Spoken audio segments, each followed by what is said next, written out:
ভোররাত ৩টায় সভা ডাকলেন জাপানের প্রধানমন্ত্রী তাকাইচি। বললেন কাজের চেয়ে গুরুত্বপূর্ণ আর কিছুই নেই। কিন্তু তাই বলে ভোররাতে অফিস? সম্প্রতি জাপানের প্রধানমন্ত্রীর এমন কাণ্ডে অবাক হয়েছিলেন কর্মকর্তারা। এবার তাকাইচি জানালেন প্রতিদিন নাকি মাত্র ২ ঘন্টা ঘুমান তিনি। খুব বেশি হলে তা গিয়ে ঠেকে ৪ ঘন্টায়।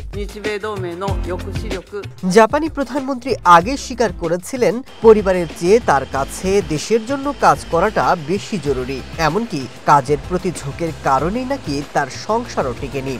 ডিভোর্স হয়ে গেছে স্বামীর সাথে, সেটিও অকপটে স্বীকার করেছিলেন।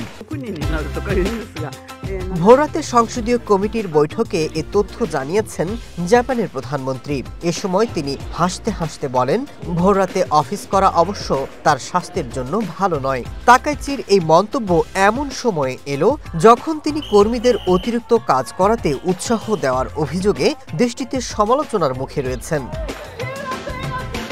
গেল মাসে জাপানের ইতিহাসে প্রথম নারী প্রধানমন্ত্রী হিসেবে দায়িত্ব নেন তাকাইচি। জয়ের পর তিনি বলেছিলেন নিজের ক্ষেত্রে ওয়ার্ক লাইফ ব্যালেন্স বা জীবনের সাথে কাজের ভারসাম্য শব্দটা বাতিল করবেন। এরপর এখন দেশ জুড়ে অর্থনৈতিক প্রবৃদ্ধির জন্য তিনি অতিরিক্ত কর্মঘণ্টার সীমা বাড়ানোর চিন্তা করছেন বলেও শোনা যাচ্ছে।